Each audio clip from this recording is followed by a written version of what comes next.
And Barak Yahweh Barakatah, Yehoshua, Barak Yahweh Barakatah, Yehoshua, Baal Hashem, Rakakwadash, of honors to the apostles, the elders, salutations to you, sincere brethren, teaching in truth and sincerity. Lesson will be entitled The Mindset of the Elite. Will you are edified. Video was inspired from the TikTok platform, Ventures of the Curious Mind. Dr. George C. Frazier reveals why so-called black people need to focus on themselves fair use. White folks are not even thinking about black people. Do you know who white folks are thinking about? They're thinking about white folks. They're thinking about their children, their wives, their husbands, their communities, their businesses, their educational system. They're not thinking about you. I had a good white friend who said to me, George, I know the problem with black people.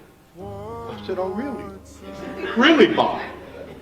What might that be? He said, you spend all your time thinking about us, and we don't spend any of our time thinking about you. Therefore, if you're not thinking about you, and we damn sure ain't thinking about you, who's thinking about you? White folks are not even thinking about black people. Do you know who white folks are thinking about? They're thinking about white folks. They're thinking about their children, their wives, their husbands, their communities, their businesses, their educational system. They're not thinking about you. And the parable of Lazarus explains this. All right. In this parable, the rich man is a representation for the international bankers, beginning with the Rothschild family, and Lazarus is a representation for the nation of Israel, beginning with the 144 Salakia, beginning with the elect, starting with the 144,000. Abraham's bosom is symbolic for the kingdom of heaven, which is hell for the nation of Esau and these other nations, and heaven for the nation of Israel. Just like in Lazarus' lifetime, going into his kingdom, his blessing, his heaven is our hell. Okay? Now, the point is, in this parable, going into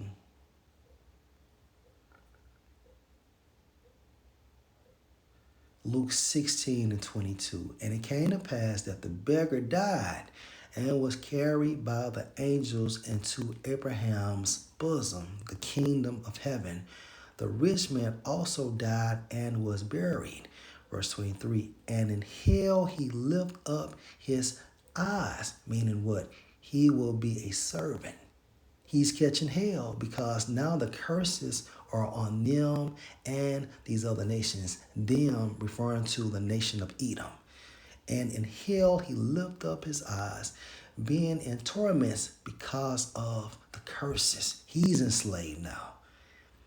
And saw Abraham afar off and Lazarus in his bosom, which is symbolic for what? The kingdom of heaven. Remember, the blessing in Genesis, the 17th chapter, was established between Yahweh and Abraham. Okay, verse 24.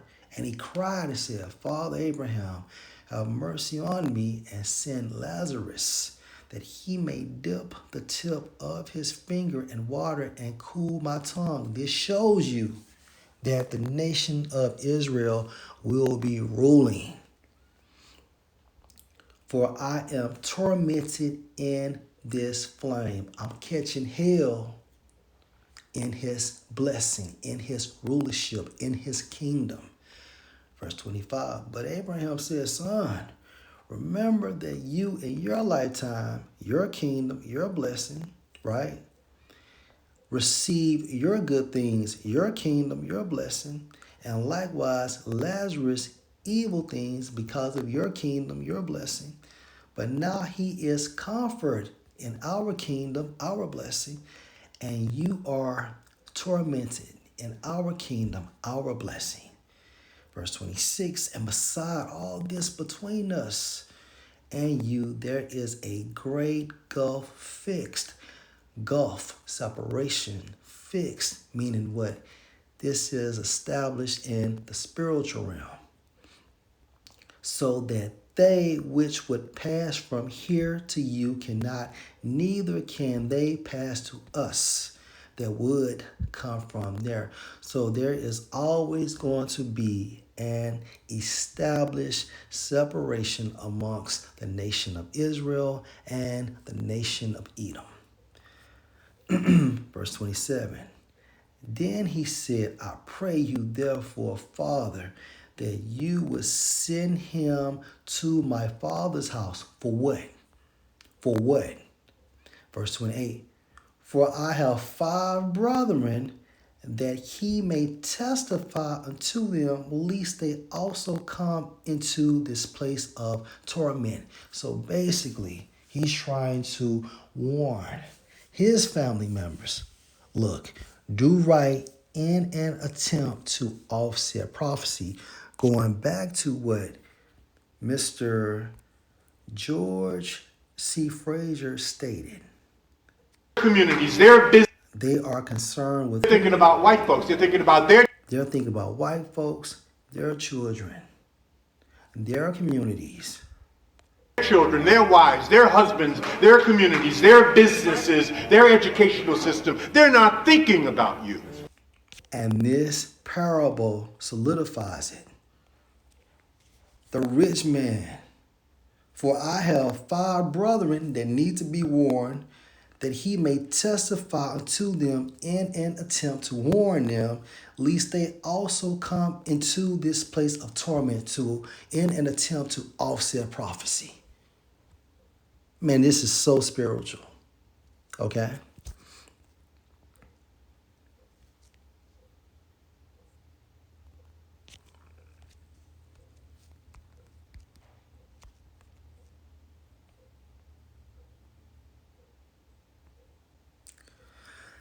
This is Psalm 73 and verse 1.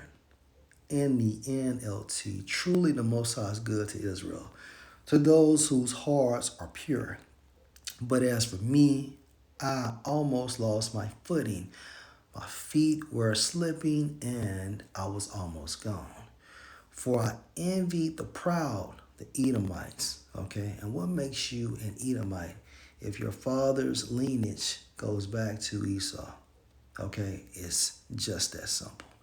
For I envied the proud when I saw them prosper despite their wickedness. They seem to live such painless lives. Their bodies are so healthy and strong. Why? Going back into their kingdom, right?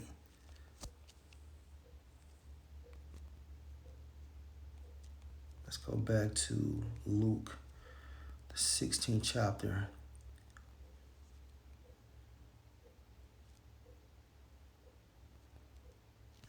In verse 25. But Abraham said, Son, referring to the rich man, remember that you in your lifetime received your good things. Back into Psalm 73 and 4. They seem to live such painless lives. Their bodies are so healthy and strong. They don't have trouble like other people. They're not plagued with problems like everyone else because we are in their kingdom. Okay? They wear pride like a jeweled necklace and clothe themselves with cruelty. Okay? Verse 7, these fat cats have everything their hearts could ever wish for. They scoff and speak only evil in their pride. They seek to crush others. They boast against the very heavens, and their words strut throughout the earth via their policies, okay, which is established by who? Their military, okay, and their might or their control of the dollar, right? And they boast against the very heavens. Who sits in the heavens? Yahweh and Yahushua, okay? Verse 10, and so the people are dismayed and confused. drinking in all their words. And that's pretty much the point. In their lifetime, everything is going their way because we are in their blessing. However, we are in the end of their rulership. But nevertheless, right, the point is how these Edomites are only concerned with their race. Now, when you get to the so-called bureaucrats of the nation of Edom, they don't even give a goddamn about their lesser Edomite counterparts. Okay?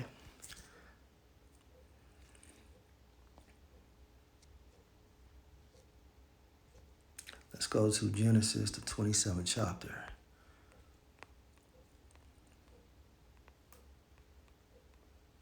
Going into the account of how Esau was supplanted out of the blessing, going into the kingdom of heaven.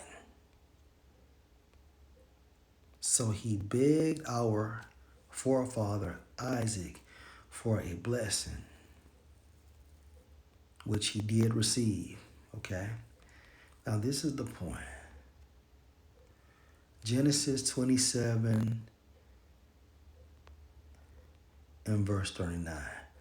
And Isaac his father answered and said unto him, Behold, your dwelling shall be the fatness of the earth, as it is now. Okay?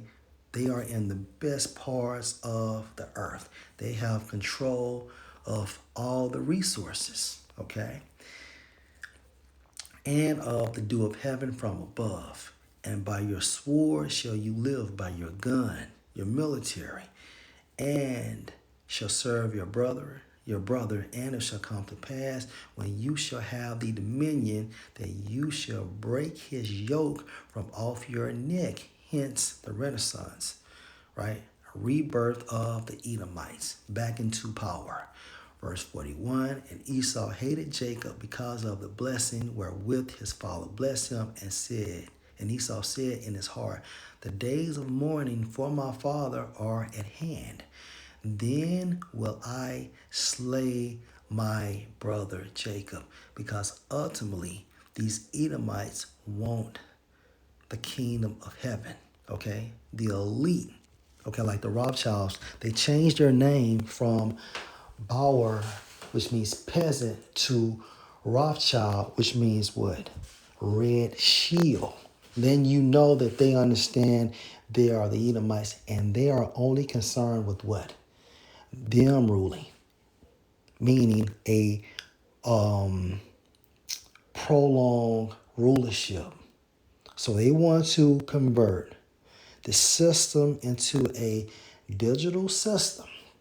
And then that way, they feel that they can behave like the Most High. Everyone would be tracked, just like the Most High tracks everybody. Just like it tracks everybody. Okay? Let's go to Hosea 4 and 6.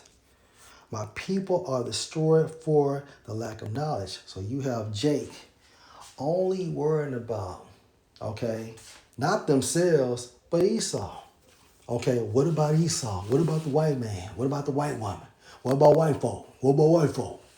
You see? And therefore, they are destroyed by the lack of knowledge, because the same people you are worrying about, that you hold dearly, these are the same individuals that are trying to get you up out of here. Okay? And both parties, meaning both nations, the nation of Israel and the nation of Israel, we have a pre-existing hatred for each other. Okay, and this pre-existing hatred comes from that great gulf fixed. Okay?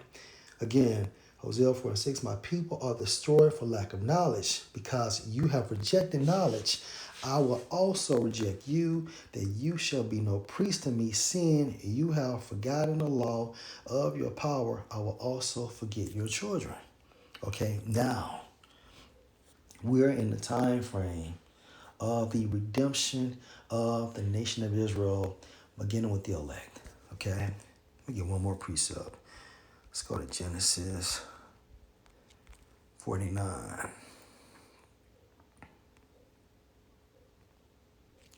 And verse 9.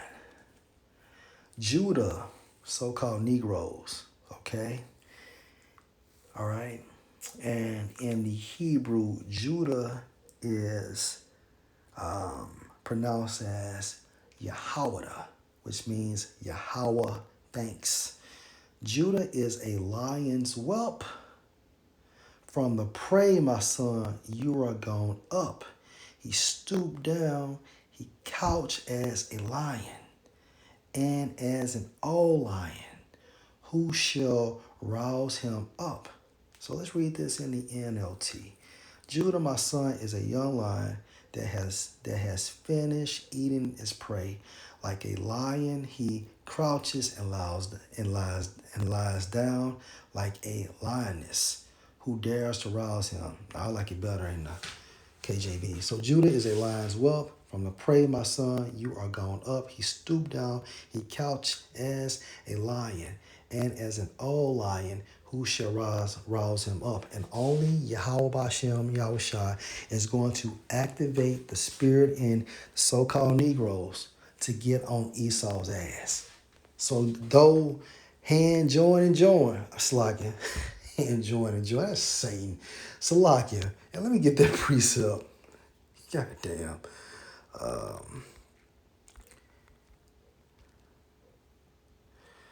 Proverbs 11 and 21. Though hand join in hand, the wicked shall not be unpunished, but the seed of the righteous shall be delivered. And the seed of the righteous going into the elect. So regardless of what these niggas are thinking, okay, the Most High is going to punish the nation of Edom, okay, for being the wicked and all the atrocities they have promoted and exercised on earth. But their mindset is, worrying about their husbands, their wives, their children, their businesses, their communities, and not yours. Lord will, this was an edifying lesson. Shalom.